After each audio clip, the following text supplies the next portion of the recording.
الکریم اما بعد۔ سب سے پہلے نمبر پر ایک وضاحت آپ سن لیجئے کہ جیسا کہ آپ کو معلوم ہے آج سبق نمبر 15 تھا، جس کو ہم نے عام کر دیا ہے تاکہ دوسرے لوگ بھی جڑ کر کے اس آخری سبق سے استفادہ کر سکیں اور ان کو معلوم ہو سکے کہ شریعت اور علماء شیئر مارکیٹ کے سلسلے میں کیا کہتے ہیں۔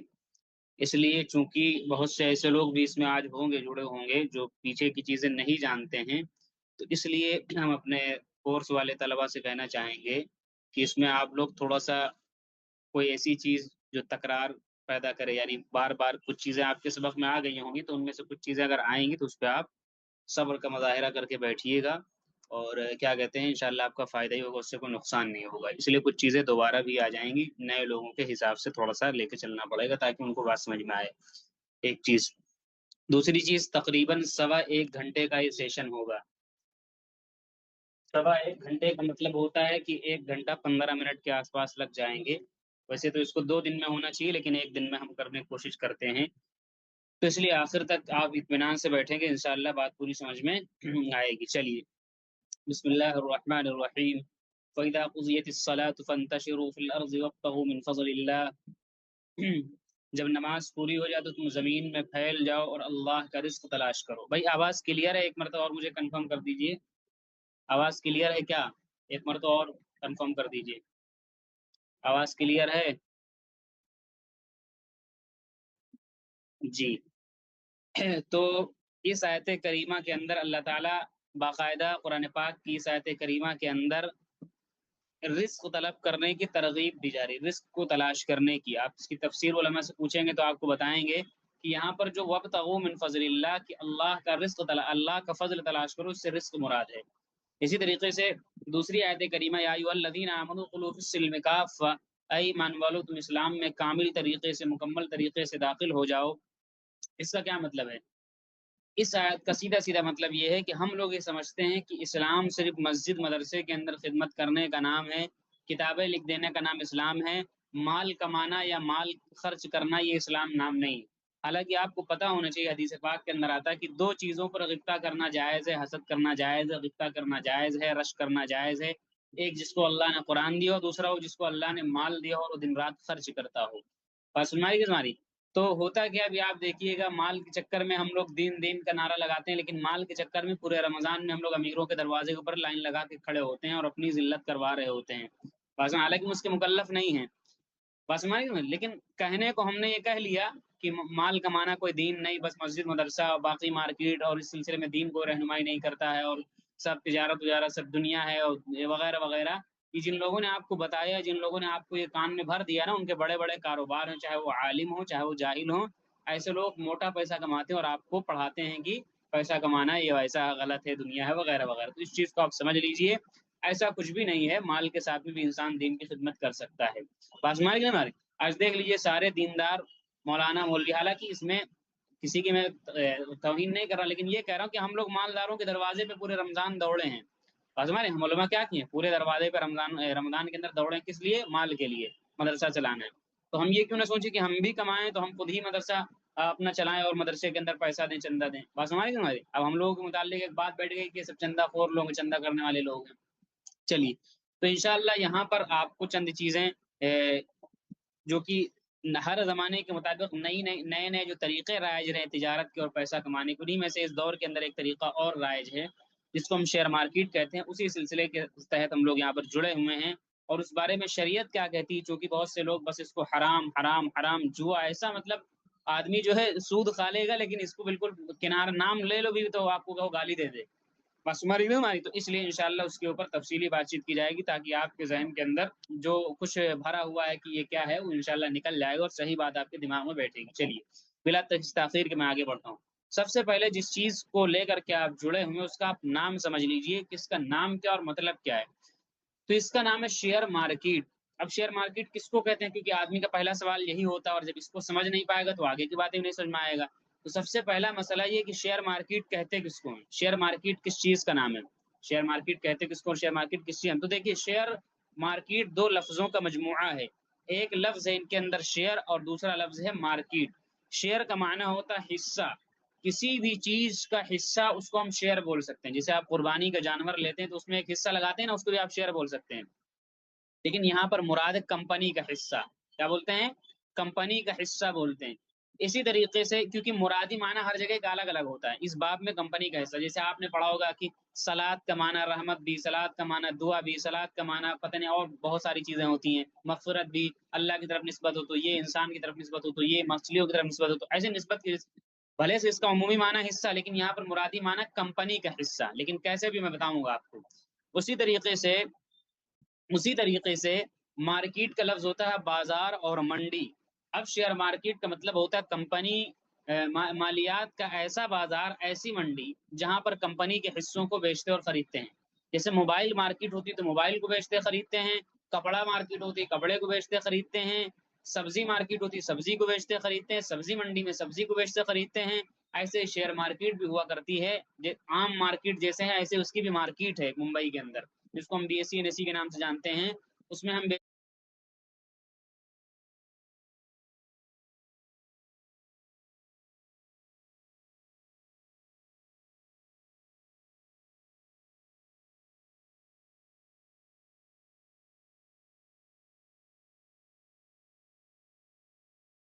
مارکیٹ جیسے ہیں ایسے اس کی بھی مارکیٹ ہے ممبئی کے اندر، جس کو ہم B S C N S C کے نام سے جانتے ہیں.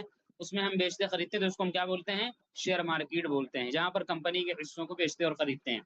اب کیسے بیچتے خریدتے ہیں کچھ سمجھ میں نہیں آ رہا ہوگا آپ کو، تو سمجھیے.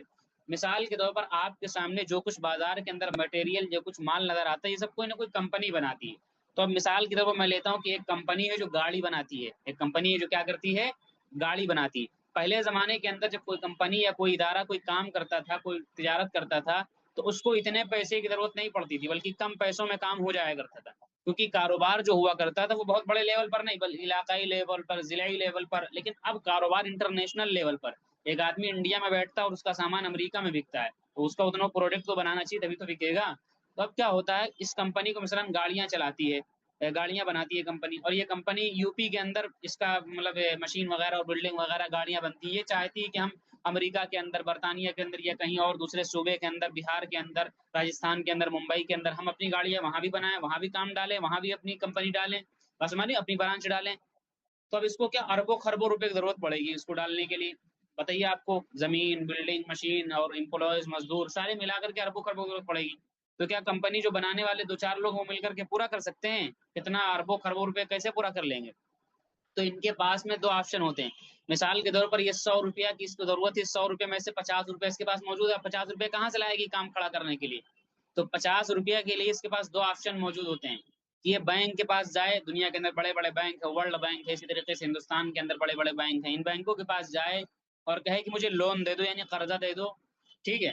اور دوسرا آپشن اس کے پاس بچتا یہ کہ یہ کیا کرے، بینک سے لون یا قرضہ نہ لے، بلکہ عوام سے کہے حصے داری میری لے لو اور میرے پارٹنرشپ بن جاؤ تم. کیسے؟ مثال کے طور پر یہ جانتے ہو کیا کہے گی، قرضہ لے گی تو اس کے اوپر سود دینا پڑے گا اس کو. اور ظاہر سی بات ہے، آپ کو پتہ ہے سود کتنا منحوسیت والا کام ہے کہ اس سے بڑے بڑے لوگ تباہ ہو جاتے ہیں. بھلے سے دنیا کے اندر یہ نظام رائج ہے، لیکن سب لوگ جانتے ہیں کہ سود یہ بڑا بدبختانہ نظام ہے. لہذا یہ کمپنی سود نہیں لے گی، کیا کرے گی، عوام کے سامنے حصے داری پیش کرے گی. کیسے پیش کرے گی سمجھیے. 100 روپے میں اس کو 50 کی ضرورت تھی نا، 50 موجود ہے، 50 اس کو چاہیے. دو آپشن تھا، قرضہ والا رد ہو گیا، قرضہ نہیں لے گی. اب کیا کرے گی، حصے داری. حصے داری میں کیا کرے گی، یہ کہے گی 10 10 روپے کے ہم حصے بنا کے ڈال دیتے ہیں، 10 10 روپے کے حصے ہم بنا کر کے ڈال دیتے ہیں. اب کیا ہوگا، آؤ میرے کمپنی میں حصہ خرید لو، میری کمپنی میں تم پارٹنر بن جاؤ گے. جیسے مثال کے طور پر زید آتا اب اس کمپنی کا حصہ خرید لے گا، زید آئے کمپنی کا حصہ خرید لے گا. عمر آئے گا 20 روپے دے کر کے تو حصہ خرید لے گا. راشد آئے گا 10 روپے دے کے حصہ خرید لے گا. تو کمپنی میں کتنے پارٹنر ہو گئے، 4. یہ کمپنی کے بنانے والے لوگ ادھر 50 روپیہ دے کر کے شریک ہیں، اور یہ زید 20 روپیہ دے کر کے شریک ہے، 20 روپیہ دے کر کے عمر، 10 روپیہ دے کر کے راشد. تو کمپنی کا کل 100 روپے اس طریقے سے جمع ہو گیا. اب کمپنی اپنا کام ڈال دے گی. اب کل کو کمپنی کو اگر 100 روپے کا پروفٹ ہوتا ہے، کمپنی کو اگر 100 روپے کا پروفٹ ہوتا ہے تو کمپنی کیا کرے گی، 100 روپے کو بانٹ دے گی، جس کا جتنا پرسنٹ کمپنی میں شریک اس کو دے دے گی. مثال کے طور پر 50 روپے ان لوگوں کو تو 50 روپے لے لیں گے. 20% زید کی حصے داری تھی تو جتنی کمائی ہوئی اس کا 20% زید کو مل جائے گا. 20% عمر کا تھا تو جتنی کمائی 20%، کیونکہ عمر پارٹنر ہے نا. 10% راشد کا تو جتنی کمائی ہوئی 10% راشد کو مل جائے گا. تو اس طریقے سے تمام پارٹنر کو مال بک جائے گا، برابر برابر بٹ جائے گا. اچھا کل کو کمپنی کو لاس ہو جاتا ہے، نقصان ہو جاتا ہے، تو جتنا نقصان ہوگا تو جتنا پرسنٹ جس کا مال اس میں لگا ہوا اتنا اس کا نقصان ہو جائے گا۔ اس کی مثال میں دیا کرتا ہوں کہ ابھی میں اپنے اسی بیچ سے یا جو لوگ جڑے ہوئے 142 لوگ، میں ان سے کہوں 4 لوگ میرے ساتھ آؤ مل کر کے بزنس کرتے ہیں، 50,000 روپے چاروں لوگ دیتے ہیں، تو مجھے یہ بتائیے کل کو بھلے سے میرے علاقے میں دکان چل رہی، میں دکان کھول کے بیٹھا ہوں، میں مال بنا رہا ہوں، لیکن کل کو جتنا نقصان ہوگا تو چاروں لوگ تو مل کے نقصان کو پورا کریں گے نا، یہ جتنا نفع ہوگا تو چاروں لوگ مل جل کے بانٹ چوٹ کے پورا کریں گے نا۔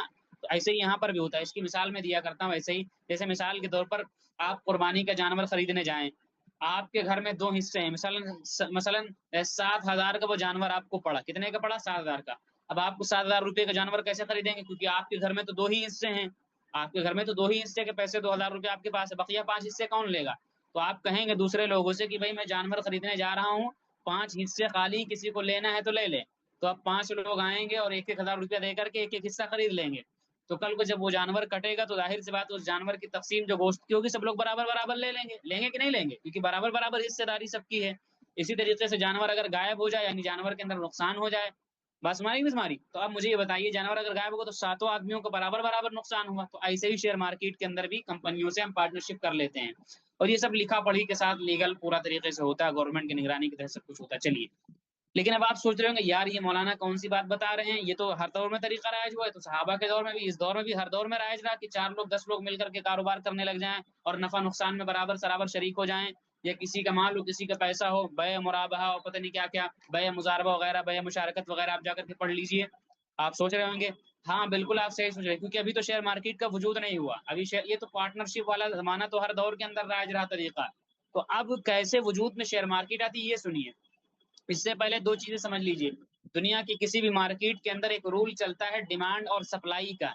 دیکھیے جب کسی چیز کی ڈیمانڈ بڑھ جاتی ہے، یعنی لوگ اس کو طلب کرنے والے زیادہ ہوتے ہیں اور مال کم ہوتا ہے، تو اس کا ریٹ آٹومیٹک بڑھ جاتا ہے۔ مثال کے طور پر ابھی عید کا ماحول چل رہا ہے، ٹیلر حضرات کے نخرے بڑے ہیں، بس مانی ان کی ڈیمانڈ بہت زیادہ ہے، منہ مانگا ریٹ دینا پڑ رہا۔ کپڑوں کی بکری لے لیجیے، کوئی بھی کاروبار جو عید سے ریلیٹڈ ہے، ان سب چیزوں کی ڈیمانڈ ہے تو ان کا ریٹ ہائی چل رہا، خوب لوٹ کھوری مچی ہوئی ہے۔ بقرعید آئے، بکروں کی ڈیمانڈ بڑھ جائے گی، ان کا ریٹ آٹومیٹک چلا جائے گا اوپر۔ اور مارکیٹ کا دوسرا رول ہے سپلائی، جس چیز کی سپلائی بڑھ جائے تو آٹومیٹک اس کا ریٹ گر جاتا ہے۔ اس کی مثال کے اندر علماء کو رکھ سکتے ہیں آپ، علماء ہر سال ہزاروں لاکھوں کی تعداد میں فارغ ہو رہے ہیں، مسجدیں اتنی ہیں نہیں، جس کا نتیجہ کیا نکلا؟ نتیجہ یہ نکلا کہ ہم لوگوں کا ریٹ بالکل گر گیا ہے۔ ایک امامت 5,000 پہ چھوڑنے کو تیار ہے تو دوسرا 2,000 میں کرنے کو تیار ہے، وہ کہے گا 2 میں نہیں، میں 1,000 میں کرنے کو تیار ہوں۔ تو اس رول کو یاد رکھیے کہ جس چیز ابھی دیکھیے گیس کی سپلائی جیسے ہی تھوڑا سا ہنگامہ ہوا تو کیا ہوا، اس کا آٹومیٹک لوگ بلیک میں بیچنے لگے اور مطلب جمع خوری کر کے اس کے اندر کیا نفع بہت زیادہ نکالنے کی کوشش کرنے لگے۔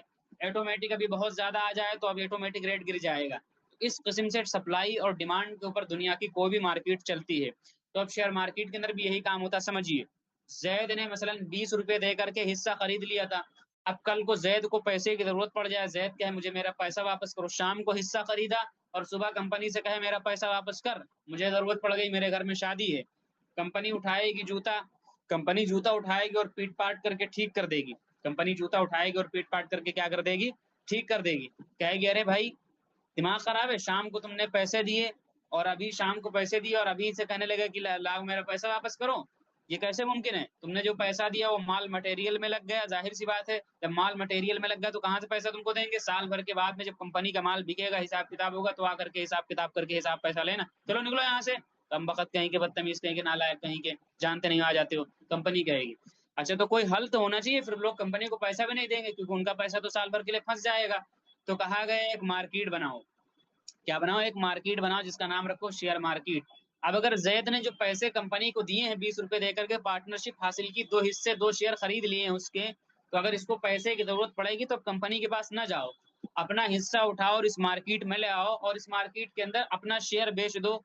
اب کمپنی اچھی ہوگی تو جیسے کمپنی اچھی ہوتی تو لوگ اس سے خریدنے والے بڑھ جاتے ہیں آٹومیٹک، کہ یار یہ کمپنی تو بڑی اچھی ہے، کمپنی امبانی کی، یہ کمپنی اڈانی کی، بڑی اچھی کمپنی، اس کا حصہ لاؤ خرید لیتے ہیں، جیسے کہتے ہیں نا سونا خرید لیتے ہیں، آگے ریٹ بڑھے گا تو یہ کمپنی، کیونکہ کمپنی جتنا مال جتنی کمپنی زمینی سطح پہ پھیلے گی اس کا سیدھا فائدہ شیئر مارکیٹ میں ہوتا ہے۔ مثلا کسی کی کمپنی ہے پورا مارکیٹ کے اندر پیر پھیلاتے ہوئے چلی جا رہی ہے، آپ کو لگ رہا ہے یار کمپنی ترقی کر رہی ہے، دیکھیں ہمارے جو ٹائر وغیرہ بناتی ہے، ایک زمانہ تھا اس کا شیئر 2 روپے کا تھا، آج اس کا ایک شیئر 1.5 لاکھ روپے کا۔ اب ہمارے وراٹ کوہلی وغیرہ کے بلوں پہ اس کا پرچہ لگا ہوتا ہے، بہت مشہور کمپنی بن گئی. تو جب کمپنی لوگوں کو لگتا ہے کہ یار یہ کمپنی اچھی ہے، اس کا مال بہت بک رہا ہے اور وغیرہ وغیرہ، اس کمپنی ڈیمانڈ بڑھے گی، آگے ریٹ بڑھے گا، تو اس کمپنی کے شیئر کو زید کیا کہے گا میں 25 میں بیچوں گا، کوئی خریدے گا. بٹن دبانا ہے، چلانا نہیں وہاں پر آپ کو. بیگن لے لو بیگن لے لو چلانا نہیں، بلکہ بٹن دبانا. کوئی خریدے گا، اب کمپنی اچھی ہوگی تو کوئی آ کر کے 25 میں خرید لے گا. اب زید کو ہو گیا 20 روپے پر 5 روپے کا نفع، ایسے ہی نفع مل گیا. اچھا، اب اس کو کس نے خرید لیا؟ نعمان نے خرید لیا. اب جب نعمان نے خرید لیا، نعمان جب تک دل چاہے بیٹھا رہے اس حصے کو لے کر کے. کل کو 2 سال کے بعد، 6 مہینے کے بعد، یہ 1 منٹ کے بعد نعمان کو پیسے کی ضرورت تھی، مجھے میرا پیسہ نکالنا.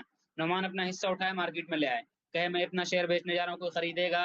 اب اگر کمپنی خراب ہوگی، جیسے مثال کے طور پر کسی کمپنی کا مال جو ہے اس کی سروس اچھی نہ ہو اور مارکیٹ میں اس کا نام خراب ہو رہا ہے، جیسے اولا لے لیجیے. اب ظاہر سی بات ہے اولا کو آپ دیکھ لیجیے، کیونکہ اولا بدنام ہو چکی کہ اس کے سروس سینٹر میں جاؤ تو گاڑیاں 6 6 مہینے کھڑی رہی، سروس ہی نہیں ہو رہی. تو لوگ اولا کی طرف سے دوسری کمپنیوں کی گاڑیاں خرید رہے ہیں. ظاہر سی بات ہے اس کو آپ خریدنے کے لیے جائیں گے تو وہ کیا کرے گی؟ وہ سیدھا سا اس کا ریٹ گرے گا. آدمی کہے گا نہیں 25 میں نہیں لوں گا، 18 میں لوں گا. اور کوئی ادھر سے ایک اور آئے گا کہے گا میں 16 میں دینے کو تیار ہوں یار. کوئی اور آئے گا کہے گا 17 میں دینے، یعنی ہر آدمی بیچنا چاہ رہا ہے. تو جب اس طرح ریٹ گر جائے گا تو اس طریقے سے مارکیٹ میں نفع. اب نعمان اگر بیچنا ہے تو وہی نقصان کے ساتھ بیچو، تو نفع بھی ہوتا ہے مارکیٹ کے اندر، نقصان بھی مارکیٹ کے اندر ہوتا ہے. تو اس طریقے سے شیئر مارکیٹ کا کیا ہو گیا؟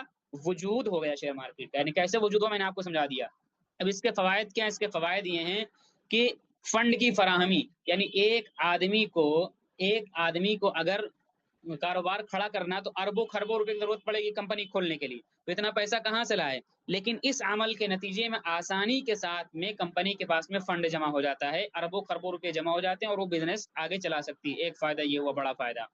دوسرا فائدہ یہ ہوا، لوگ پوچھتے ہیں کتنے پیسے سے شیئر مارکیٹ میں ہم شروع کر سکتے ہیں. یاد رکھیے گا شیئر مارکیٹ ہی واحد بزنس ہے جس کے اندر آپ اپنی من مرضی سے 1000 500 لاکھ کروڑ ارب خرب ملین بلین پلین جتنا ہو، جتنی مرضی جتنی حیثیت اس حیثیت کے مطابق آپ پیسہ لگا سکتے ہیں، پیسہ ڈال سکتے ہیں. یہاں تک کہ 1 1 روپے کے 10 10 روپے کے بھی شیئر آپ کو مل جائیں گے. بات سناری کی نہیں سمجھ؟ یہ الگ بات ہے، جتنا گڑ ڈالیں گے اتنا میٹھا ہوگا، یہ الگ چیز ہے. لیکن پارٹنرشپ آپ کو اتنی پاورفل ملے گی کہ سالانہ جب میٹنگ کمپنی کی ہوتی ہے، جب سالانہ میٹنگ ہوتی ہے تو سالانہ میٹنگ کے اندر آپ کو دعوت نامہ آتا ہے اگر آپ اس کے شیئر خرید کر کے بیٹھے ہوئے ہیں. 1 روپے کا بھی شیئر خریدا تو امبانی کی میٹنگ کے اندر اگر اس کا شیئر لے ہے تو آپ کو دعوت نامہ آئے گا، میل آئے گا کہ میٹنگ کے اندر اپنی رائے کا اظہار کیجیے، فلاں ٹاپک پر ووٹنگ ہونی، آپ ووٹ کیجیے. بات سمجھ گئے؟ مطلب پوری فل حصے داری آپ کو ملتی ہے کمپنی کے اندر. اس طریقے سے بات سن رہی کہ نہیں تمہاری؟ تو اس طریقے سے دوسرا فائدہ یہ ہوا کہ عوام، غریب سے غریب آدمی اس کے اندر انویسٹمنٹ کر سکتا ہے. یہی وجہ ہے کہ آپ دیکھیے امریکہ کی 60% 57% عوام شیئر مارکیٹ میں انویسٹمنٹ کرتی ہے، لیکن ہندوستان کے اندر یہ ڈاٹا کیا ہے؟ صرف 5% ہے. ہندوستان کے اندر ڈاٹا کتنا؟ صرف 5% ہے، اور مولویوں کا تو 0% ہوگا. بات سنائے گا نا؟ چلیے آخری چیز کا فائدہ یہ کہ انتظار، یعنی اگر 4 دوست مل کر کے بزنس کرنے لگے تو ان کو کیا کرنا پڑے گا؟ 20 ہزار روپیہ اگر دیا تو 6 مہینے 4 مہینے انتظار کرو نا، اس کے بعد میں جب حساب کتاب ہوگا تو لینا پیسہ.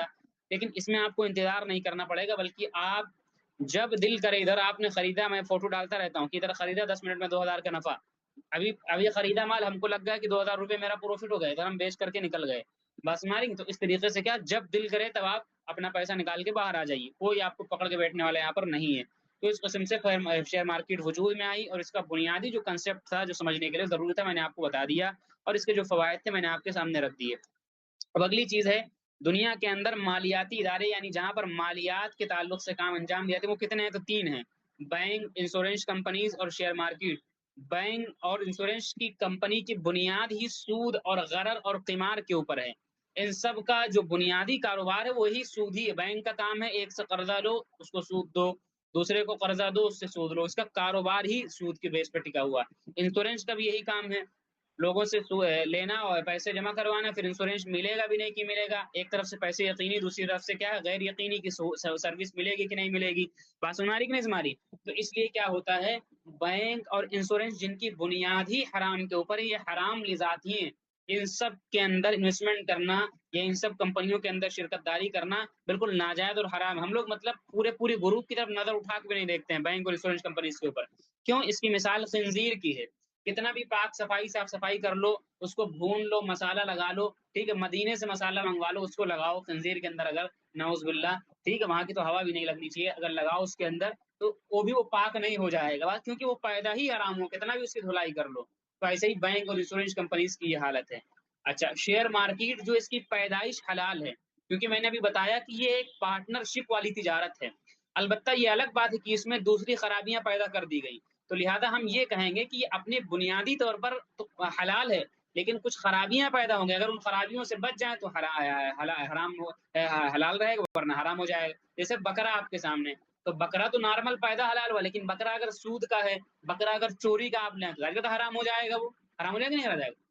اس لیے اس چیز کو سمجھ لیجئے، مسلمان انشورنس بھی کرواتا ہے. آپ اگل بغل دیکھ لیجئے کتنے لوگ انشورنس کرا کے بیٹھے ہوں گے، لائف انشورنس، پتہ نہیں کون کون سا انشورنس. مسلمان بینک میں بھی پیسے رکھتا ہے، ایف ڈی کرواتا ہے، سیونگ میں رکھتا ہے، سود لیتا ہے، پتہ نہیں کتنے کتنے قسم کے بینک کے اندر پیسے رکھ کے سود لیتا ہے. سب کچھ کرے گا مسلمان، حالانکہ یہ سب حرام ہے. علماء کو میں نے دیکھا کرتے ہوئے. لیکن جو ایک چیز جس میں حرام بھی اور حلال بھی ہے، اور اگر ہم طریقے سے جائز طریقے کے مطابق اگر حلال کرنا چاہیں تو کر سکتے ہیں، تو مسلمان اس کو نہیں کرے گا. بلکہ میرے پاس ایسے ایسے لوگ ہیں سیکھنے کے لیے جو کہنے لگے کہ مفتی صاحب میں اپنے گھر والوں سے، علماء کے گھر سے بچ کے دیکھتا ہوں، ورنہ اگر پکڑ لیں تو پھر میری خیریت نہیں ہے. مطلب اتنی شدید نفرت، اور سب کچھ استعمال کریں گے.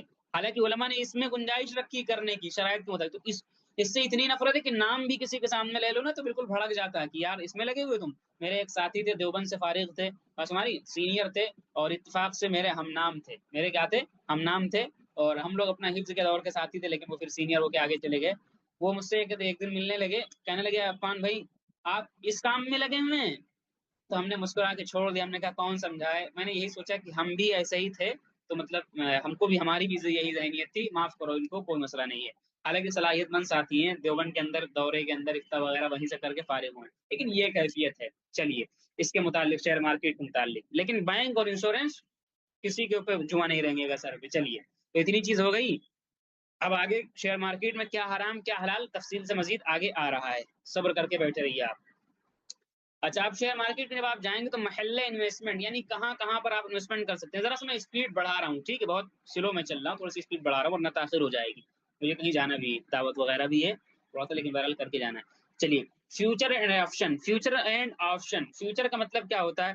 فیوچر کا مطلب یہ ہوتا ہے مستقبل، اور آپشن کا مطلب ہوتا ہے اختیار ہونا. یعنی اس کے اندر مستقبل کے لیے ہم لوگ وعدے بے کرتے ہیں، یعنی بے کا وعدہ کرنا مستقبل کے اندر.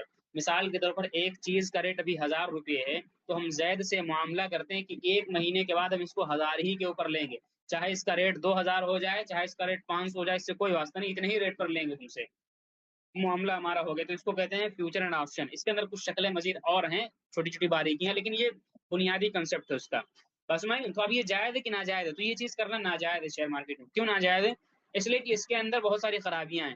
ایک خرابی یہ، میں تھوڑا سا اسپیڈ میں چل رہا ہوں کیونکہ یہ ناجائز ہے تو زیادہ ہم کو اس سے لینا دینا نہیں.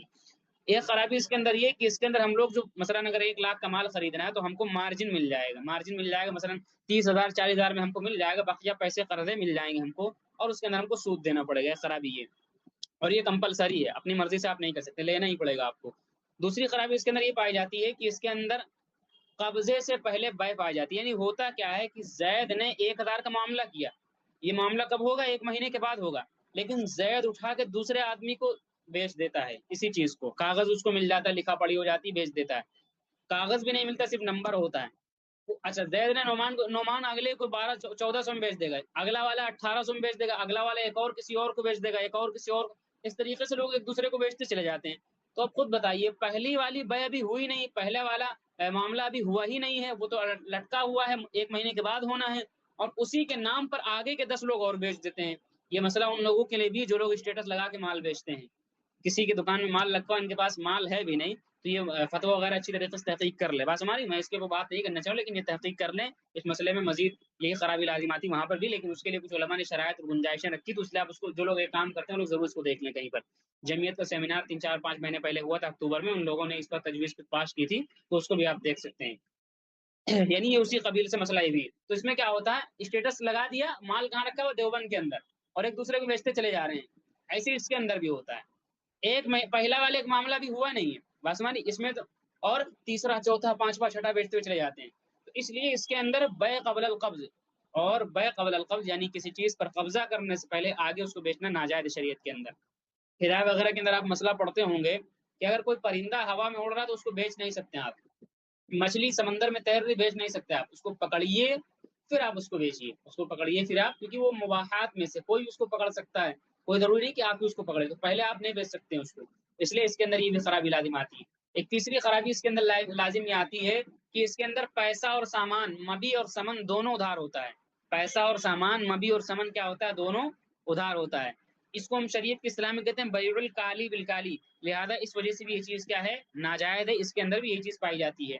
اسی طریقے سے ایک چوتھی خرابی اس کے اندر پائی جاتی ہے کہ اس کے اندر کوئی خرید و فروخت مقصد نہیں، نمبر کا اتار چڑھاؤ ہوتا ہے۔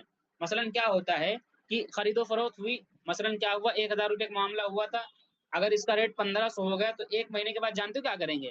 یا 500 ہوگا تو ایک مہینے کے بعد جانتے ہو کیا کریں گے؟ سامان اپنے پاس رکھو، جو چیز اپنے پاس رکھو، ایسا کرو جتنا ریٹ اوپر نیچے ہو اس کا حساب کتاب کر لو۔ اگر ریٹ گر گیا تھا تو بیچنے والا کہے گا کہ بھائی ریٹ اس کا گر گیا ہے، اب آخر 1000 روپے دیکھ لو، اس لیے 500 روپے میرا نفع دے دو، باقی مال اپنی جگہ پر، اوپر والا بھی یہی کہے گا۔ تو اس قسم سے صرف نمبرنگ کا کھیل ہوتا ہے، کوئی خرید و فروخت مقصد نہیں، اس وجہ سے یہ چیز ناجائز ہے۔ دوسری چیز کیا ہے؟ دوسری چیز ہے اکویٹی اور شیئر، یعنی اکویٹی اور شیئر، شیئر کے اندر خرید و فروخت کرنا جائز ہے کہ ناجائز، اس کی تفصیل یہاں پر آگے آ رہی ہے۔ تیسری چیز ہے ایک میوچل فنڈ، تیسری چیز کیا ہے؟ Mutual fund. اب میوچل فنڈ کیا؟ میوچل فنڈ وہ تنظیم، وہ ادارہ جو لوگوں سے پیسے لے کر کے شیئر مارکیٹ کے اندر، جیسے شیئر کے اندر، فیوچر اینڈ آپشن کے اندر مختلف جگہوں میں انویسٹمنٹ کرتا ہے، اور پھر سالانہ ان کو ایک متعین ریٹرن دے دیتا ہے کہ اتنا پرسنٹ وغیرہ بنتا ہے ان کو دے دیتا ہے۔ اچھا، اس کے اندر کیا ہوتا ہے؟ شیئر مارکیٹ میں شیئر ہم لوگ اپنے سے خریدتے ہیں، اپنے سے اکاؤنٹ بنائیں گے، اپنے سب کچھ کریں گے، خریدیں گے، وہی کام ہم کسی تنظیم کو، کوئی ادارے کو پیسہ دے دیں، وہ لوگ کریں تو وہ میوچل فنڈ کہلا جاتا ہے۔ بس ہمارے کیوں ہے؟ تو اب میوچل فنڈ کے اندر انویسٹمنٹ کرنا جائز ہے کہ ناجائز ہے؟ تو جو آج کل کے جو مروجہ میوچل فنڈ ہے وہ سب ناجائز ہیں اکثر و بیشتر، البتہ ایک دو کے بارے میں دعویٰ کیا جاتا ہے جن کا میں نام نہیں لوں گا، ٹاٹا ایتھیکل وغیرہ ہیں۔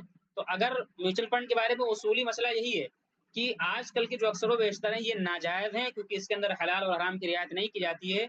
البتہ اگر کوئی ایسا میوچل فنڈ ہے جو صرف حلال شیئر کے اندر پیسے ڈالتا ہے، کیونکہ میں نے وہی بات کہی کہ شیئر میں پیسے ڈالنا، میوچل فنڈ میں پیسے ڈالنا تقریباً ایک ہی جیسا ہے۔ شیئر میں ہم اپنے ہاتھ سے ڈالتے ہیں، میوچل فنڈ میں کسی ٹیم کو دے دیتے ہیں، وہ پڑھے لکھے لوگ ہوتے ہیں، لاس کے چانسز کم ہوتے ہیں تو وہ لوگ ڈالتے ہیں۔ تو میوچل فنڈ اگر حلال جگہ میں ڈال رہا ہے تو یہ اسی پہ موقوف ہے، اگر حلال شیئر میں ڈالتا ہے تو حلال، حرام شیئر میں ڈالتا ہے تو حرام۔ تو اس لیے میوچل فنڈ کا بھی میں نے یہاں پر اصولی طور پر حکم کیا کر دیا، بیان کر دیا۔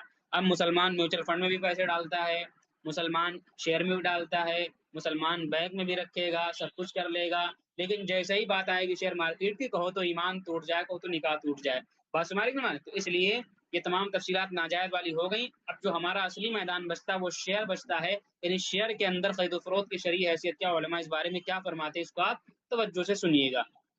دیکھیے، یہ بعض علماء کا، پہلے اس مسئلے کو آپ ذہن میں رکھیے، اس کو میں آگے آپ کو سمجھانے والا ہوں۔ بہرحال آگے چلیے، آگے سب سے پہلے نمبر یہ چیز ہے، بعض علماء نے فرمایا کہ کسی بھی شیئر کے اندر انویسٹمنٹ کرنا ناجائز ہے، درست نہیں ہے۔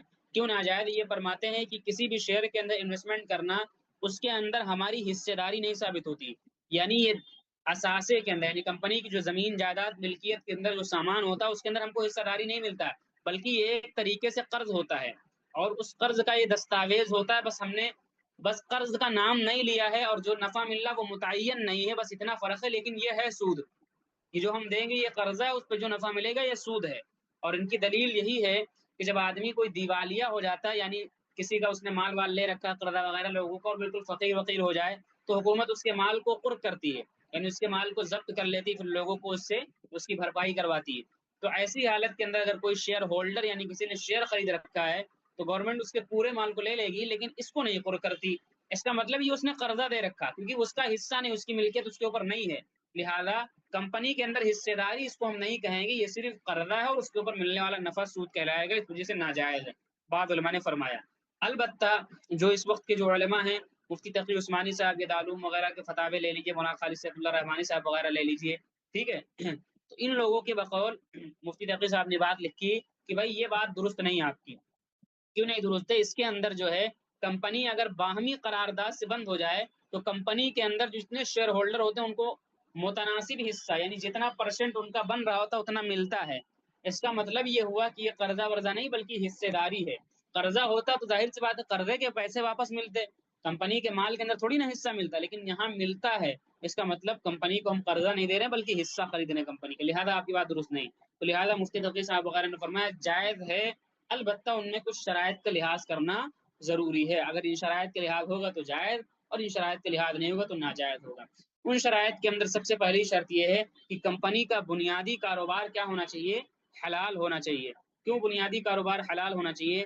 یعنی مطلب یہ کہ کمپنی جو پروڈکٹ بناتی ہو، یعنی گاڑی بنا رہی، مشین بنا رہی، بلڈنگ بنا رہی، یا کوئی ایسا کام کر رہی جو حلال کام ہے، کوئی حرام پروڈکٹ نہیں بنا رہی، مثلا شراب کا کام کر رہی ہے، خون کا کام کر رہی ہے، خنزیر کا کام کر رہی ہے، مردار ذبیحے کا کام، مردار مرے ہوئے جانور کا کام کر رہی وغیرہ وغیرہ، ایسا کوئی کام کر رہی، فلموں کا کام کر رہی، فحشکاری کا کام کر رہی، ایسا کوئی کام کر رہی ہے جو کمپنی کا بنیادی کاروبار اگر ناجائز اور حرام ہو، تو پھر اس کمپنی کی پہلی شرط کے اندر وہ کمپنی ختم ہو جائے گی، اس کے اندر انویسٹمنٹ کرنا جائز نہیں۔ تو جو تقریباً 7-8 شرائط میں بیان کروں، ان میں پہلی شرط یہ کہ کمپنی کا بنیادی کاروبار کیا ہے؟ حلال ہونا چاہیے۔ اگر یہ چیز حلال ہے تو اب آگے کی طرف ہم بڑھیں گے۔ کیا ایسا ہوتا ہے کہ کمپنی کا بنیادی کاروبار تو حلال ہوگا، کمپنی بسکٹ بنا رہی، کمپنی گاڑی بنا رہی، کمپنی کچھ بنا رہی، لیکن 100% کمپنی آپ کو حلال نہیں ملے گی؟ جیسے ایسی مثال ایسے میں دیا کرتا ہوں، جیسے مسلمان تو آپ کو ملیں گے، نبوت کو بھی مانیں گے، رسالت کو بھی مانیں گے، توحید کو بھی مانیں گے، لیکن 100% مسلمان نہیں ملیں گے، شراب بھی پئیں گے، جوا بھی کھیلیں گے۔ تو ایسے ہی کمپنی کا بنیادی کاروبار حلال ہوگا، یعنی سامان تو حلال بنا رہی، لیکن کچھ نہ کچھ حرام میں ملوث ہوگی، مثلا سود بھی لے رہی ہوگی، ٹھیک ہے، کچھ ادھر ادھر سے کچھ الٹا سیدھا بھی کر رہی ہوگی۔ تو اب کیا ہونا چاہیے؟ تو پھر دنیا میں جینا ہی دشوار ہو جائے گا، کسی کمپنی میں مطلب ایسے انویسٹمنٹ کر ہی نہیں سکتے ہیں۔ تو علماء نے یہ کہا کہ 100% ملنا مشکل ہے، لہذا کمپنی اگر حرام کام میں ملوث ہے، کیونکہ آج کا نظام ہی ایسا ہے کہ اگر آپ کے پاس زیادہ پیسہ تو گھر میں رکھ ہی نہیں سکتے ہو۔ اب کمپنی اگر 1000 کروڑ کا کام کر رہی تو 1000-2000 کروڑ بیک گراؤنڈ میں بھی تو رکھے گی، ضرورت پڑ جائے تو وہ کہاں رکھے گی؟ وہ اس کو رکھنا پڑے گا بینک کے اندر، یا کبھی ضرورت پڑ جائے ارجنٹ تو اس کو قرضہ لینا پڑے گا۔ تو بال اتفاق نا اتفاقی کہہ لیجیے یا اتفاقی کہہ لیجیے، پسند کہہ لیجیے ناپسند کہہ لیجیے، کچھ بھی کہہ لیجیے، کمپنی کو سود کا لین دین کرنا ہی پڑتا ہے۔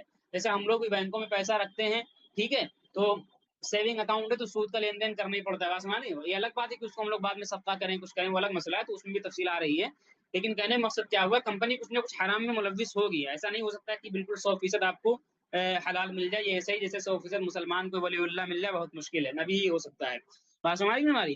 تو اب کیا ہوگا، 33% سے زیادہ نہیں ہونا چاہیے۔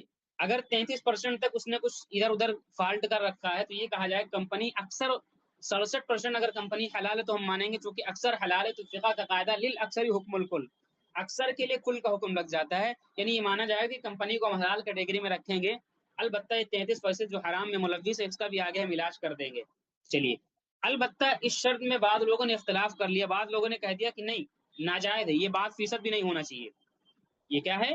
بعض جو ہے 33% یہ بھی نہیں ہونا چاہیے، 1% بھی ناجائز ہے۔ ان کی دلیل یہ ہے کہ مثلا کمپنی کو اگر ہم حصہ خرید رہے ہیں تو گویا کہ اگر کمپنی سود لے یا سود دے تو گویا کہ ہم کمپنی کو سود کے لین دین کا وکیل بنا رہے ہیں۔ میرے بھائی، اگر آپ مجھے پیسہ دیں اور آپ کو پتا ہے کہ میں سود لوں گا اس کاروبار کے اوپر لوگوں سے، تو آپ اگر میرے پارٹنر ہیں تو برابر کا حصہ گنہگار تو آپ بھی ہوں گے نا، یہ بات علماء نے کہا، بات سمجھ نہیں ہماری؟ البتہ اس کا جواب معتقی عثمانی صاحب نے حضرت تھانوی کے حوالے سے دیا ہے کہ دیکھیے، کمپنی جب سود لے یا سود دے تو دو ہی صورتیں بنتی ہیں اگر حرام کام میں ملوث ہے۔ کمپنی سود لے گی، دیکھیے بنیادی کاروبار حلال ہے تو ناجائز ہی چلی جائے گی، ختم، دیکھنے نہیں، جیسے بینک، انشورنس کمپنی، ان کی بنیادی حرام ہے، دیکھنا ہی نہیں ان کی طرف۔ البتہ یہ اگر ہے حلال ہے تو اب اگر دو صورتیں بنیں گی، یا تو سود لے گی یا سود دے گی۔ اگر کمپنی سود دے رہی ہے تو اس کے مال کے اندر کوئی حرام پروڈکٹ نہیں داخل ہوا۔ یہ بتائیے، اگر میں مفتی عفان اگر کسی سے قرضہ لوں، اس قرضے پہ سود دوں، تو کیا میرے گھر کے کھانے میں کوئی سود کا مال داخل ہوا؟ کیونکہ گناہ ملے گا الگ مسئلہ ہے، لیکن میں دے رہا ہوں، میں لے نہیں رہا ہوں، تو اس شکل میں تو زیادہ اعتراض نہیں ہے۔ البتہ دوسری شکل میں کہ اگر میں سود لوں تو ان لوگوں کا اعتراض بجا ہے کہ بھائی ہاں، کمپنی اگر سود لے رہی تو کہیں نہ کہیں ملاوٹ ہو رہی حرام کی، تو ان کا اعتراض درست ہے۔ تو مفتی تقی صاحب نے دونوں صورتوں کو جواب دیا، یہی جواب کہ چلو سود لے یا سود دے، دونوں صورتوں کا جواب یہی ہے کہ جب کمپنی کی سالانہ میٹنگ کے اندر ہم کو انوائٹ کیا جائے، دعوت نامہ ملے، تو اس سالانہ میٹنگ کے اندر ہم کمپنی کے خلاف، سود کے خلاف آواز اٹھاتے ہیں۔ اب یہ الگ مسئلہ ہے کہ جمہوریت کے اندر فیصلے سروں کی تعداد کے اوپر ہوتے ہیں، لیکن ہمارا کام ہے آواز اٹھانا، ہمارا کام ہے سود کے خلاف رائے دینا، ہم دے دیں گے، اس پر عمل کریں یا نہ کریں ان کا کام ہے۔ البتہ یہ الگ مسئلہ ہم اپنے طور پہ کہہ رہے ہیں کہ جب ہماری تعداد ہوگی تو ضرور دیکھیں گے، کیونکہ باقاعدہ ایسے بھی انڈیکس علماء نے ان شرائط کے مطابق جب شیئر مارکیٹ کو حلال قرار دیا تو مسلمانوں کی رعایت میں ایسے ایسے کمپنیاں بنائیں گی، پورا پورا نام رکھ دیا نفٹی شریعہ، یعنی پورا شریعہ گروپ کا ایک بنایا رعایت کرتے ہوئے۔ یہ جہاں کہیں بھی مسلمانوں نے اس پر عمل کیا کہ بھائی ہم نہیں کریں گے، تو آپ باہر ممالک میں دیکھیے اسلامک بینکنگ بھی پائے جاتے ہیں، کیوں؟ مسلمانوں نے کہا ہمیں نہیں کرنا ہے تو پایا جاتا ہے۔ تو اس وجہ سے ہمیں سود کے خلاف آواز اٹھانی ہے، کیونکہ وہاں پر ہماری تعداد اتنی ہے ہی نہیں کہ ہماری رائے پر عمل ہو۔ اس لیے وہ مشکل ہی ہوتا ہے، لیکن انشاءاللہ ہم اس سے بری الذمہ ہو جائیں گے، مفتی تقی صاحب نے لکھا ہے۔ چلیے تیسری شرط نکل کر کے ایک سامنے آئی، تیسری شرط یہاں سے نکل کے سامنے، میں نے بتا دیا 3 شرطیں ہوئی۔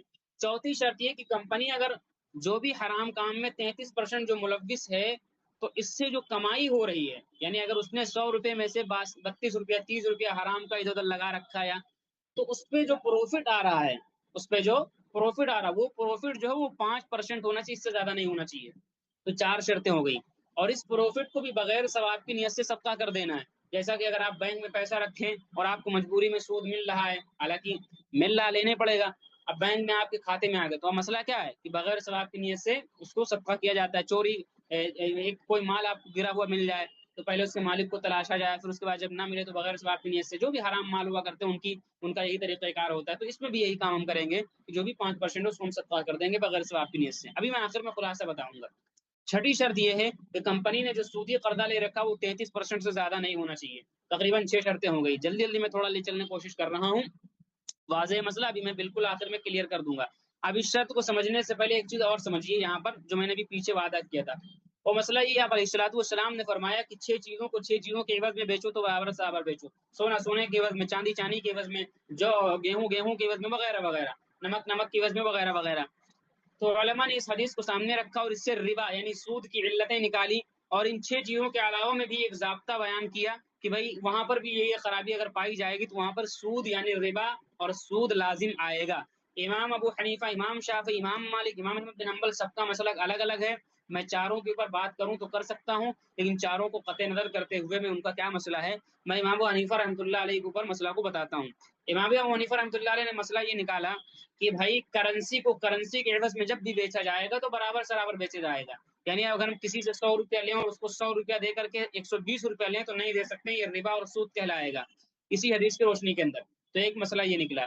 دوسرا مسئلہ یہ نکلا، اس کو ہم فقہ کی اصطلاح میں کہتے ہیں کہ اموال ربویہ کو اموال ربویہ کی عوض میں اگر بیچیں تو برابر بیچیں۔ اسی طریقے سے دوسرا مسئلہ یہ نکلا کہ اگر کوئی ایسا اموال ربویہ میں سے ہے جو مخلوط ہو گیا وہ اموال ربوی اور غیر ربوی سے، یعنی ایسا ہے جس میں اس کیٹیگری کا بھی مال ہے جس میں حدیث سے منع کیا گیا ہے جو اس ضابطے کے اندر آ جاتا ہے، اور دوسری کیٹیگری کا بھی کچھ ملاوٹ کر دیا گیا ہے، اس کو ہم بولتے ہیں اموال ربوی اور غیر ربوی سے مل گیا ہے، اس کو بیچیں اگر ہم اموال غیر ربوی سے اموال ربوی سے، خالص والے اموال ربوی سے جس میں ملاوٹ نہ ہو، تو کیا بیچ سکتے ہیں؟ امام حنیفہ رحمۃ اللہ علیہ فرماتے ہیں بیچ سکتے ہیں، لیکن ایک شرط، اس کی مثال فقہ کی کتابوں میں اگر آپ دیکھیں گے تو آپ کو نظر آئے گا، مثال کے طور پر ایک تلوار ہے، یا اس تلوار کے اندر یہ پورا حصہ سونے کا لگا ہوا ہے، یا یہ پورا حصہ کوئی دوسری دھات کا ہے اور یہ سونے کا لگا ہوا، اس کا مٹھیا جو پکڑنے کا سونے کا لگا ہوا ہے، تو یہ دونوں سے مل گیا کہ نہیں مل گیا؟ اموال ربویہ سے اور غیر ربویہ سے دونوں سے مل گیا۔ اگر ہم اس کو بیچنا چاہیں خالص سونے کے عوض میں تو کیا بیچ سکتے ہیں کہ نہیں بیچ سکتے ہیں؟ بات سمجھ کہ نہیں؟ یعنی خالص درہم وغیرہ کے عوض میں بیچنا چاہیں تو بیچ سکتے ہیں کہ نہیں بیچ سکتے ہیں؟ سونے کے عوض میں تبادلہ کرنا چاہیں بیچ سکتے ہیں کہ نہیں بیچ سکتے ہیں؟ تو مسئلہ یہ نکلا امام حنیفہ رحمۃ اللہ علیہ کے مسئلے کے مطابق کہ بیچ سکتے ہیں، اس شرط کے ساتھ میں کہ جو سامنے والا خالص سونا ہے وہ اس سے زیادہ ہونا چاہیے جتنا اس میں لگا ہے۔ مثلا اگر ادھر 100 گرام سونا لگا ہوا ہے تو ادھر اگر ہم سونا رکھ رہے ہیں تو 110 گرام ہو یا 105 گرام ہو، 100 گرام سے زیادہ ہی ہونا چاہیے۔ میں نے جو ہے لنک نہیں ڈالی واٹس ایپ چینل میں، ذرا سے 1 منٹ میں لنک ڈال دیتا ہوں، لوگ انتظار کرتے رہ گئے لگ رہا، حالانکہ میں گروپ کی طرف زیادہ دھیان رکھتا ہوں اپنا، اور جن لوگوں کو بھی پریشانی ہوئی ان کو پہلے گروپ میں جڑنا چاہیے تھا۔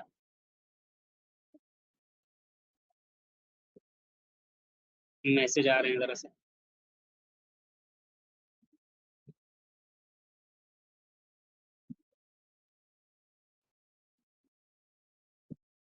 جی تو میں کیا کہہ رہا تھا، میں یہ کہہ رہا تھا کہ تقریباً کتنا ہو جائے گا، اس سے زیادہ ہونا چاہیے۔ اس کا مسئلہ کیا نکلے گا، مثلا 110 گرام ادھر ہے تو کہیں گے 100 گرام سونا 100 گرام سونے کے برابر ہو گیا، لہذا آپ علیہ السلام کی حدیث کی خلاف ورزی نہیں لازم آئی، اور بقیہ جو مال بچے گا یہ والا حصہ ہم کہیں گے بقیہ سونے کے وزن میں یہ ہو جائے گا۔ ایک اور قدوری وغیرہ میں مسئلہ آپ پڑھتے ہوں گے کہ اگر تیل اور کھلی کو رکھ کر کے ایک ساتھ بیچا جائے، دوسری طرف خالص تیل ہو، وغیرہ وغیرہ تفصیلات ہیں، یہ ہمارے قدوری میں پڑھائی زمانے میں سوال آئے تھے امتحان میں بس میں، تو اس میں بھی یہی تفصیل ہے کہ وغیرہ وغیرہ اس قسم کی تفصیل ہے۔ چلیے میں وہاں پر نہیں جاؤں گا، نہ زیادہ ہو جائے گا، بس ہماری اچھا اب کمپنی کی شرط سمجھیے، یہاں پر شرط یہ لگائی گئی کہ کمپنی کے پاس میں ایسٹس یعنی جامد اثاثہ، یعنی زمین جائیداد مشین بلڈنگ وغیرہ موجود ہونا چاہیے۔ کتنا ہونا چاہیے؟ مولانا خالد سیف اللہ صاحب فرماتے ہیں 50%، اور بعض علماء کے نزدیک 20% ہونا چاہیے۔ مطلب کیا ہے اس کا؟ مطلب یہ ہے، ورنہ وہی خرابی لازم آ جائے پیسے، سمجھیے مثلا کمپنی جو 100 روپے کی ہے، ٹھیک ہے، 100 روپے اس کے پاس میں، اور اس کے پاس 100 کا 100 پیسے کی شکل میں، 100 کا 100 کیا پیسے کی شکل میں، کوئی زمین جائیداد بلڈنگ وغیرہ نہیں، یعنی خالی پیسے، یعنی زمینی سطح پہ کچھ ہے ہی نہیں اس کا، بس کاغذوں میں پیسے کی شکل میں کہ یہ 100 کروڑ کی کمپنی ہے۔ اب اگر اس کا شیئر ہم نے کوئی خرید لیا، اگر 100 روپے کا شیئر ہم نے خرید لیا، سوری 10 روپے کا شیئر اگر ہم خرید لیا، تو اب ہمارا حصہ کس میں بنا؟ اس 100 روپے میں ہم کو ایک حصہ ملا ہے۔ تو اگر ہم اس 10 روپیہ کو کل کو 12 میں بیچیں تو کیا بیچ سکتے ہیں؟ نہیں بیچ سکتے۔ کیوں نہیں بیچ سکتے ہیں؟ ارے میرے بھائی، آپ نے اس کا 10 روپیہ لیا ہے، جو 10 روپے کا، اس کو آپ 12 میں بیچ رہے ہیں، تو پیسے کے بدلے میں زیادہ پیسہ لے رہے ہیں، تو یہ ربا لازم آئے گا۔ کرنسی کو کرنسی کی عوض میں آپ نے کمی بیشی کر کے بیچا، یہ ناجائز کہلائے گا۔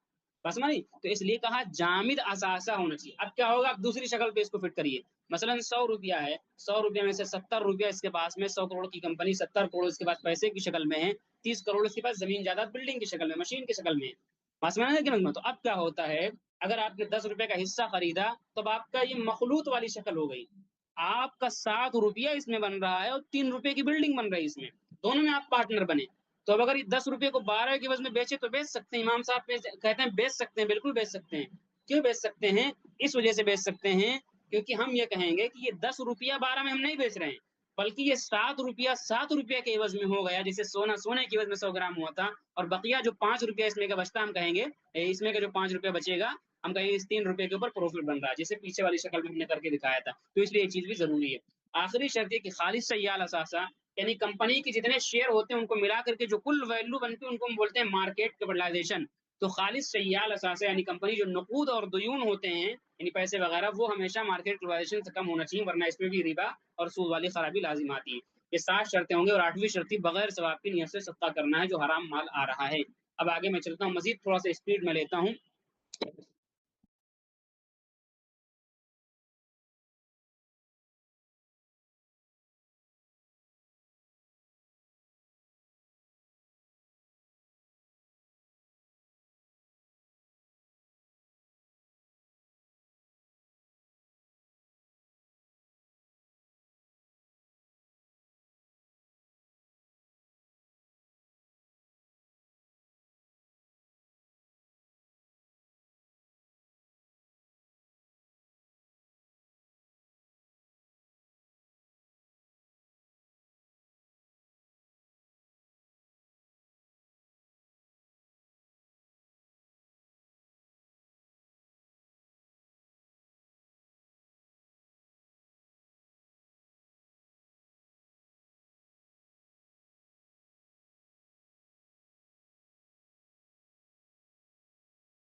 جی، اب اگلا مرحلہ آتا ہے کہ کوئی بھی شیئر اگر حلال ہے تو کبھی ایسا ہوگا کہ اس کا خریدنے اور بیچنے کا طریقہ حرام ہوگا تو بھی حرام ہو جائے گا۔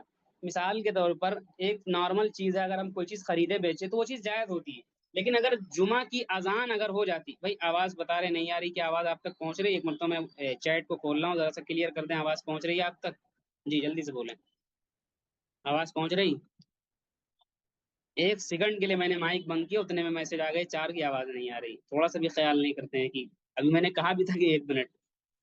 چلیے، میں یہ کہہ رہا تھا، تو اب ضروری کیا ہوتا ہے؟ اب ضروری ہوتا ہے کہ اس کو جائز طریقے کے مطابق کرے۔ اب ہمارے پرانے طلبہ وہ سمجھ گئے ہوں گے، لہٰذا میں نئے لوگوں کے اعتبار سے تھوڑا سا وضاحت کر کے میں آگے بڑھتا ہوں۔ ایک طریقہ ہوتا ہے جس کو ہم بولتے ہیں انٹرا ڈے ٹریڈنگ، یعنی اسی دن شیئر کو خریدنا اور اسی دن بیچنا۔ اب اس کا پورا پروسیس وغیرہ ہم لوگ بتاتے ہیں کرنے کا، اسی دن خریدنا اسی دن بیچنا، ٹھیک ہے؟ یہ چیز کیا شرعاً ناجائز ہے؟ کیوں ناجائز ہے؟ کہ شیئر مارکیٹ کے اندر جو ہم کو قبضہ ملتا ہے کسی شیئر کے اوپر، یعنی جیسے ہمارے کھاتے کے اندر پیسہ ہوتا ہے کہ بینک میں پیسہ دیا وہ جمع ہو گیا کھاتے میں، تو ایسے شیئر جب خریدتے ہیں تو ہمارا ایک کھاتا بنا ہوتا ہے، اس کھاتے میں وہ آ کے جمع ہو جاتے ہیں، وہ سب گورنمنٹ کے تحت سب ہوتا ہے، تو اس میں وہ آ کے جمع ہو جاتا ہے۔ تو وہ کب آتا ہے پتہ ہے؟ وہ 3 دن کے بعد آتا ہے، یعنی آپ نے خرید لیا، کمپیوٹر میں تو دکھے گا، لیکن وہ باقاعدہ آپ کے کھاتے میں جو گھسے گا وہ 2 دن کے بعد میں۔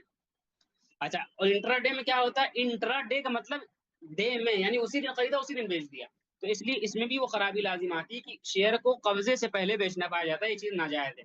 دوسری چیز شکل یہ کہ سوئنگ ٹریڈنگ کرنا، سوئنگ سوئنگ ٹریڈنگ سے پہلے یہ چیز سمجھیے، شارٹ سیلنگ۔ شارٹ سیلنگ کا مطلب ہوتا ہے کہ جب عام طور سے مارکیٹ میں، جب مارکیٹ نیچے آتی ہے، جب مارکیٹ اوپر جاتی ہے تو ہم لوگ خریدتے ہیں اور اوپر جاتا ہے بیچ دیتے ہیں تو پروفٹ ہو جاتا ہے، لیکن کچھ ایسے بھی لوگ ہیں جو مارکیٹ کے اندر جب گرتی مارکیٹ تو بھی نفع اٹھاتے ہیں. وہ کیسے اٹھاتے ہیں کہ اگر مارکیٹ گر رہی تو وہ بیچ دیتے ہیں پہلے. مارکیٹ اگر گر رہی تو پہلے کیا کرتے ہیں, وہ بیچ دیتے ہیں. جب پہلے بیچ دیں گے تو جب مارکیٹ اوپر جائے گی تو یہاں خرید لیں گے تو نفع ہو جائے گا ان کو. تو یہ شکل بھی چلتی ہے. تو اس میں بھی قبضے سے پہلے بیچنا, یعنی آپ نے یہاں بیچ دیا, جب نیچے آ رہی اب اوپر جائے گا تو خریدیں گے, یعنی بیچا پہلے خریدا بعد میں. جیسے ہم لوگ اسٹیٹس لگا کے بیچ دیا پہلے, پیچھے والے سے مال بعد میں لے رہے ہیں. تو اس لیے یہ چیز بھی یہاں پر کیا ہے, ناجائز ہے. اب دو شکلیں بچتی ہیں, سوئنگ ٹریڈنگ اور انویسٹنگ. ان کا مطلب ہوتا ہے, سوئنگ کا مطلب ہوتا ہے کسی شیئر کو ایک ہفتہ, 10 دن, 15 دن, چند مہینے کے لیے خریدنا, جو عام طور سے ہم لوگ کرتے ہیں. اور انویسٹنگ کا مطلب ہوتا ہے کسی شیئر کو لانگ ٹرم, 1 سال 2 سال کے لیے خریدنا, 10 سال کے لیے خریدنا. یہ دونوں چیزیں اگر حلال شیئر کے اندر کی جائیں تو یہ دونوں چیزیں جائز ہیں, بالکل کر سکتے ہیں. فائنلی نتیجہ کیا نکلا؟ نتیجہ یہ نکلا کہ حلال شیئر کے اندر یہ شرائط کے مطابق اگر ان شرائط کا بھی خیال کرتے ہوئے ہم کرتے ہیں, جو دو شکلیں ہماری بچتی ہیں یہ اور یہ, تو یہ چیز کیا ہے, جائز ہے. اچھا, شرائط کا خلاصہ میں آپ کو بتا دوں. یہ شرط کلیئر ہے, کاروبار حلال ہو, اور اسی طریقے سے یہ شرط بھی کلیئر ہے, اور یہ شرط بھی کلیئر ہے, اور سالانہ میٹنگ میں آواز اٹھائے یہ بھی کلیئر ہے. 3 شرطیں بچتی جو کنفیوزنگ والی, میں کلیئر کرتا ہوں مزید. کہہ رہے ہیں یہاں پر, کہہ رہے ہیں سود پر مبنی قرضہ 33% سے کم ہو. بالکل صحیح. کہہ رہے ہیں کہ یہاں پر نان شریعہ انویسٹمنٹ یعنی غیر شرعی سرمایہ کاری 33% سے کم ہو. دو چیزیں ہو گئی. تو اب اگر یہ دو چیزیں ہو گئی کہ غیر شرعی سرمایہ کاری کل اثاثے کے مقابل میں 33% سے کم ہو, اور اوپر کہہ رہے ہیں سود پر مبنی قرضہ 33% سے کم ہو, تو آپ ایک مرتبہ یہ سوچ رہے ہوں گے 33% کمپنی کے اندر حرام کمائی آ گئی. نہیں, ان 33% کے راستے سے جو حرام کا پروفٹ جو بن رہا, یعنی لگا تو رکھا ہے انہوں نے اتنا, لیکن جو پروفٹ جو بن رہا ہے وہ صرف 5% ہونا چاہیے. یعنی 95% کمائی حلال ہونی چاہیے کمپنی کی, ان کی شرائط کے مطابق علماء کی جو لکھی ہے. اچھا, تو مطلب اب لوگ کہیں گے ارے یار تو 5% بھی تو حرام ہوتا ہے, 5% حرام حرام نہیں کیا, اس کو تو کھلا دیا علماء نے. علماء نے یہ بھی کہا کہ اس کو بھی کھانا نہیں ہے, اب یہ بدرجہ مجبوری آ رہا ہے, لہذا اس کو بھی بغیر ثواب کی نیت سے ہم صدقہ کر دیں گے. اس کو بھی, اس 5% کو بھی بغیر ثواب کی نیت سے کیا کر دیں گے, کسی غریب کو دے دیں گے. اس طرح ہمارا مال پوری طریقے سے حرام مال سے پاک صاف ہو جائے گا. تو اتنی کل شرائط. بہرحال جو لوگ بعد میں آئے ہوئے ہیں ہمارے واٹس ایپ چینل کے ذریعے سے, ان سے ہم معذرت خواہ ہیں. اس کی وجہ یہ رہی کہ ہم نے سارے گروپوں میں لنک ڈال دی تھی, اگر آپ گروپ میں جوائن رہے ہوں گے تو وہاں سے جڑ گئے ہوں گے. باقی اینڈ ٹائم پہ لنک آ گئی تھی, باقی ابھی واٹس ایپ چینل میں دہلی میں ڈالنے میں تاخیر ہوگی, مجھے بھی تاخیر سے یاد آئے. چلیے, تو یہ شرائط کا کل خلاصہ ہوا. اب سب سے بڑا سوال یہ ہوتا ہے کہ اس کو ہم دیکھیں گے کیسے, کیسے تحقیق کریں گے. تو کمپنی کے لیے لازم اور ضروری گورنمنٹ کا قانون ہے, سیبی ایک ادارہ, جیسے بہت سارے ادارے ہوتے ہیں, وقف ہے ایک ادارہ ہے گورنمنٹ کا, یا فلاں ادارہ, یہ ادارہ وہ ادارہ, گورنمنٹ کے ادارے ہوتے ہیں کہ نہیں, پارلیمنٹ سے قانون وغیرہ پاس ہوتے ہیں. ایسے ایک ادارہ جس کو ہم کہتے ہیں سیبی. تو ایک ادارہ پورا کنٹرول کرتا ہے مارکیٹ کو, دیکھتا ہے کیا فراڈ تو نہیں ہو رہا, کچھ دقت تو نہیں ہو رہی مارکیٹ میں, ساری چیزیں کنٹرول کرتا ہے. تو اس کا قانون ہے کہ آپ ہر 3 ماہ پر کمپنی اپنی پوری رپورٹ شائع کرے, اور 1 سال کے اوپر پوری سالانہ رپورٹ شائع کرے. تو 250-300 صفحے کتاب, اس میں سب کچھ لکھا ہوتا ہے, کمپنی نے کتنا کمایا, کتنا مال خریدا, کیا کیا, کہاں بیچا, کہاں خریدا, اور مطلب کتنا پروفٹ آیا, کتنا نفع ہوا, کتنا سود دیا, سب کچھ لکھا ہوتا ہے. تو جو ماہرین ہوتے ہیں وہ وہاں سے اپنا, ظاہر بات ہے وہاں آپ کے حساب سے نہیں لکھا ہوگا کہ یہ ناجائز ہے یہ جائز ہے, وہ تو اپنے حساب سے لکھیں گے نا, ان کو کیا آپ کی فکر ہے. اب جو اس کے ماہرین جو علماء ہوتے ہیں بڑے بڑے, جن کو انگریزی آتی ہے وہ سب کرتے ہیں, وہ اس کو پڑھ کے اور اپنا اندازہ جو بھی مہارت ہوتی ہے اس کی روشنی میں وہ فیصلہ کرتے ہیں یہ شیئر حلال ہے کہ حرام ہے.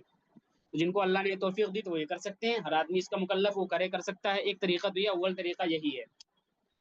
دوسرا طریقہ کیا ہے کہ اگر آپ کسی, مثلا آپ میرے پاس آئیں اور مجھ سے کہیں کہ مجھے شہد خریدنا ہے, تو میں آپ سے کیا کہہ دوں, آپ سے کہہ دوں کہ یہاں سے نکلو, ادھر جاؤ, ادھر جاؤ, یہاں جاؤ, یہاں ایک دکان ہے, یہاں شہد مل جائے گا.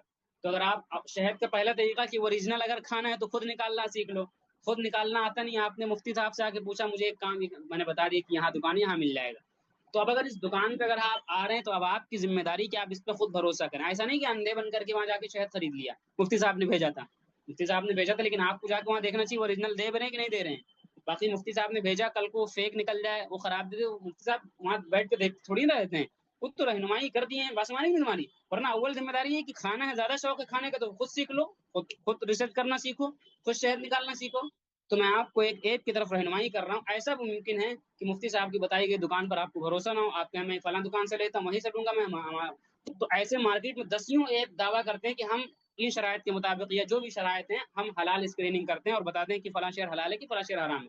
تو لہٰذا ہم کیا کریں گے, ہم بہت سارے ایپ میں سے ہم بھی ایک ایپ کو فالو کرتے ہیں جس کو ہم نام دیتے ہیں اسلامک اسٹاک ایپ کا، اور اس کے اندر ہم شیئر کو ڈالتے ہیں تو انہی شرائط کے مطابق کیا ہے، ایک شیئر کھٹ سے نکل کے آ جاتا ہے کہ یہ شیئر حلال ہے کہ حرام ہے، اور اس طریقے سے ایک لمبے تڑنگے ٹکڑم اور تام جھام سے ہم بچ کر کے اس پر عمل کرنا چاہیں کر سکتے ہیں، نہیں کر سکتے ہیں، نہیں بھروسہ ہے تو کوئی بحث اور کوئی لڑائی جھگڑے کی بات نہیں اس میں، آپ اپنے طور پر بھی تحقیق کر سکتے ہیں، آپ مفتی سے پوچھنے جائیں کہ میرا بیٹا پیدا ہوا ہے میرے گھر میں، ایک بکرا کٹے گا دو بکرا، مفتی کہے گا دو بکرا کٹے گا بیٹے کی پیدائش میں عقیقے کے اندر، تو اسی مفتی کی ذمہ داری نہیں کہ بکرا لا کے تلاش دے، جاؤ مارکیٹ میں تلاش کرو بھیا خود بکرا پال رکھتے ہو، تو میں نے مسئلہ بتانا تھا کہ جو علماء نے لکھا وہ سب بتا دیا، اب آپ کی تحقیق کہ آپ مزید ریسرچ کریں کمپنی میں جا کر کے کہ ان کے میں کتنا حرام آ رہا ہے کتنا حلال آ رہا ہے، البتہ اگر کسی دکان پہ بھروسہ کرنا چاہیں کہ یہ اوریجنل مال ہے کر بھی سکتے ہیں، نہیں کرنا چاہیں تو نہیں بھی کر سکتے ہیں، اپنا اپنا مسئلہ ہے، ویسے کسی ایپ پہ بھروسہ کرنا چاہیں تو کر بھی سکتے ہیں، نہیں کرنا چاہیں تو کر بھی سکتے ہیں، وغیرہ وغیرہ، یہ کچھ کتب کا مطالعہ بھی آپ جو علماء بیٹھے ہیں وہ کر سکتے ہیں،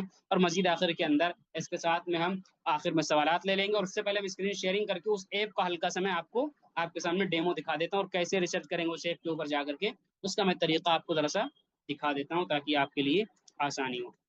سب سے پہلے آپ اپنے گوگل پلے اسٹور پر جائیں گے، وہاں لکھیں گے اسلامک اسٹاک ایپ، جیسے لکھیں گے ہرا کلر کا ایک ایپ آئے گا، اس کے ہری کلر کی پتی اس کے اندر ہے، اس کو آپ ڈاؤن لوڈ کر لیں گے، اور اس کے بعد میں آپ اس کو کیا کریں گے، کھولیں گے اپنا لاگ ان وغیرہ کر کے، اس کے بعد میں پھر کیا ہے آپ کے سامنے اس طرح کھل کر کے سامنے آئے گا، جس بھی شیئر کو آپ کو تلاشنا ہے، جس بھی شیئر کو آپ کو تلاشنا ہے، سمپل سا اس کو ہم ریسرچ کریں گے، یہاں پر سرچ کریں گے، مثلا چلیے بہت سارے شیئر یہاں پر پڑے ہوئے ہیں، اس میں سے کسی کو میں لے لیتا ہوں، اس میں سے کسی کو میں کیا کرتا ہوں لے لیتا ہوں، چلیے نیچے پڑا ہوا جی وی ٹی یا لینس کاٹ کر کے پڑا ہوا، اس کو میں لے لیا، اس کو میں لے لیتا ہوں، تو اس طریقے سے اب لے لیا، تو اب یہ ساری شرائط اس کے اندر دکھا دی انہوں نے، ڈیٹیل میں لکھا، اندر آپ ڈیٹیل میں بھی پڑھ سکتے ہیں، یہ پوری ڈیٹیل اندر ہے، اور یہ خود بھی کہتے ہیں کہ پہلے آپ اپنی ریسرچ کریں، learn from the app and do your own research, we have explained everything very well, یعنی یہ خود بھی کہہ رہے ہیں کہ آپ اپنی ریسرچ خود کرو، میرے پہ ضروری نہیں کہ آپ بھروسہ کرو، بات سمجھ گے تمہاری، تو اس لیے میں بھی یہ بات کہوں گا، لیکن بہرحال جو لوگ کرنا چاہیں وہ کر سکتے ہیں، تو اس میں کیا ہے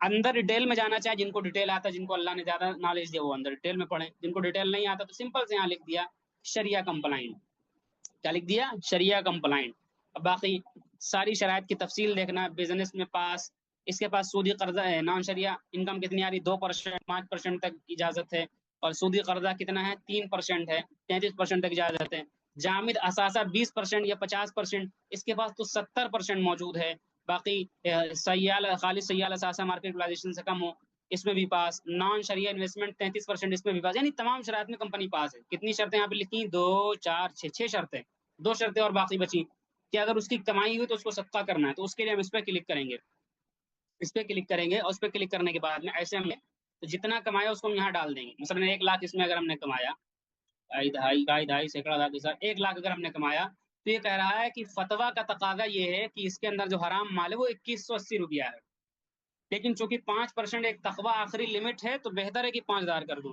تو اگر کوئی اس کو کر دیا اس کو بھی کر دے تو انشاءاللہ وہ کیا اس کا مال پاک صاف ہو جائے گا، 7 شرطیں ہو گئی، 8ویں شرط کیا تھی کہ ہم کو سالانہ میٹنگ میں آواز اٹھانا ہے، سالانہ میٹنگ میں آواز اٹھانے کے لیے ہم سمپل سا اس میں ایک مضمون دیا ہے، اس کا بھی طریقہ ان لوگوں نے لکھ دیا ہے، اس کو آپ کھول کے پڑھیں گے تو ان لوگوں نے سب لکھا لکھایا دے دیا ہے، اور ڈالنے کے لیے لکھا لکھایا دے دیا، آپ اپنا جائیے اس کو کاپی کریے اور اس میں نام لکھیے، جو بھی طریقے ہیں اس کو آپ کمپنی کو میل کیجیے، تو اس طرح آپ کمپنی کو اپنا یہ فتویٰ انہوں نے کمپنی کا پورا میل ڈال رکھا ہے، اس میں آپ کا نام وغیرہ چینج کر کے اپنا، اور اسی چیز کو کہ ہم سود سے مطمئن نہیں، سود کو بند کریں وغیرہ جو بھی آواز اٹھا وہ کیا ہے آپ وہاں پر کمپنی کو میل کر دیں، تو انشاءاللہ 8 شرطوں پر آپ کا عمل اس طریقے سے ہو گیا۔